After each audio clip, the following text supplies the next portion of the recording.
will be significant and symbolic to Region 12, especially to the City of Champion, General Santos City? Yung What can President Marcos contribute that will be significant and symbolic to Region 12, especially to the City of Champion, General Santos City? marami tayong pinaplano at dahil nga ay ang problema lamang dumadaan tayo ngayon dito sa crisis ng El Nino kaya yun na muna inintindi natin. Ngunit maliwanag na yung development. Maganda kasi ng takbo ng Jensen ang development ng Jensen. Basta ang gagawin ng national government ay patuloy ang pag-develop ng infrastruktura doon sa build better more na aming ginagawa. Dahil yan naman, pagka nabuksan natin lahat ng mga iba't ibang lugar, maliwanag na gaganda ang economic situation doon sa mga lugar na yan. Kaya yun ang tuloy-tuloy lang naman. Kasama sa plano yan, kasama sa plano ng buong bansa, ng buong Pilipinas, sa social development plan na yung infrastructure. Dito lalo na, dahil marami na kayong magandang infrastruktura, ay pagagandahin pa natin para talaga mararamdaman na dadami at mas magkaroon ng trabaho at mas malaki ang kinikita. At kasama na rin dyan, siyempre, yung ating mga magsasaka, ating mga mangingisda. Dahil sa ngayon, nahihirapan sila. Ngunit, ang long-term na plano dyan ay talagang tulungan sila para sa pagbigay ng binhi, pagbigay ng ayuda, pagbigay ng pataba, lahat at pati na yung mga makinarya para sa processing ng hindi lamang bigas, kundi mais, kung hindi lahat, pati na lahat ng yung mga cold storage. Marami naman kayong cold storage dito dahil masigla ang fishing industry dito. Kaya yun, ang tinatawag dyan is we invest in success. Napaka-successful na ng ginagawa ng Jensen. Kaya doon kami maglalagay ng investment ng galing sa national government. Thank you, sir. Daniel Powell Jr. Hi, sir. Good morning. Good morning. President, sorry, I have to kneel down. President, last week, yung French Navy, nagpahayag sila ng intensyon na or exclusive na bilateral exercise with Philippines. Ano pong reaksyon nyo and pabor po ba kayo na gawin ito sa West Philippine Sea? Well, siyempre, dyan naman talaga ang ating yun ang area ng binabantayan natin. Kami nagpapasalamat sa lahat ng mga iba't ibang bansa. Kahit na hindi, yung iba nga ay nanggagaling sa malayo pa.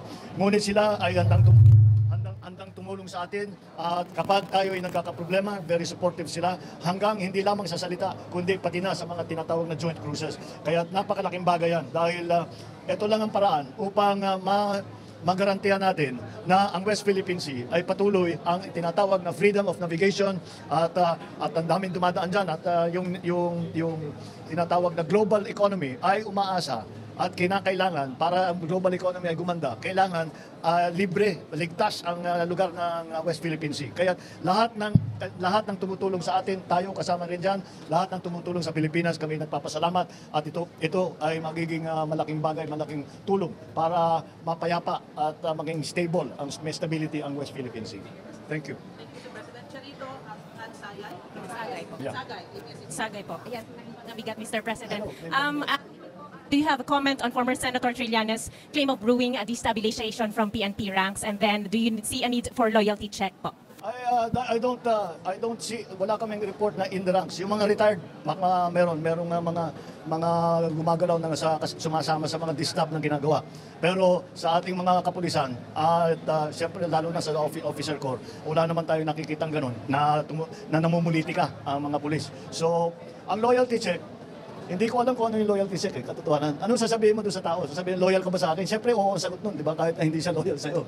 Pero titignan natin mga record ng mga ano. Ang ano ko naman, kahit hindi mo ako binoto, okay lang sa akin. Basta't maging professional ka, gawin mo yung trabaho mo ng tama. Yun lang naman ang hinihiling ko sa lahat ng pulis, sa lahat ng armed forces. Thank you. Okay, Gabi, Salat. Mr. President, yung nakaraang May 1, yung araw ng manggagawa. Kasi naglilibot ho kami sa Kadiwa Center kasi naglabasan na may 20 kilos ang bigas. Pero walang nakita namin na 20 kilos, kundi 50 kilos. Bakit ano nangyari? Walang nakita namin 20 kilos, kundi 50 kilos ang nakita namin sa Kadiwa Center. Anong nangyari, Mr. President? Hindi ko alam yan dahil ang Kadiwa, pinagbibili natin, sinek ko nga pinagpapabili tayo, ang binibenta natin na bigas is 29 pesos. Kaya hindi ko alam yung 50 pesos, baka hindi sa amin galing yun, baka sa ibang source yun. No. Hindi, kasi Kadiwa 29 pesos ang presyo namin. Oh. Thank you, sir. PIA. Kathy? Hello. Good morning. Yes.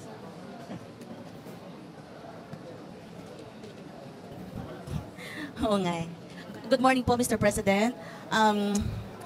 May comment po ba kayo doon kay Agent Morales na ano po yung masasabi po ninyo? Mahirap namang bigyan ng importansya yan. You know, this fellow is a professional liar. At parang jukebox yan eh. Kung ano yung hulog mo na, basta maghulog ka ng pera, kahit anong kantang gusto mo, kakantay niya. Oo, kaya hindi ko walang saysay. Tingnan mo na lang ang kanyang record. Tingnan mo na lang kanyang may kaso siya na false testimony.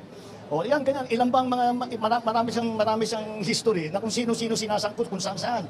Hindi, parang yun ang hanap buhay yata niya. Kaya professional liar ang tawag ko sa kanya. Thank you, Mr. President. Thank you.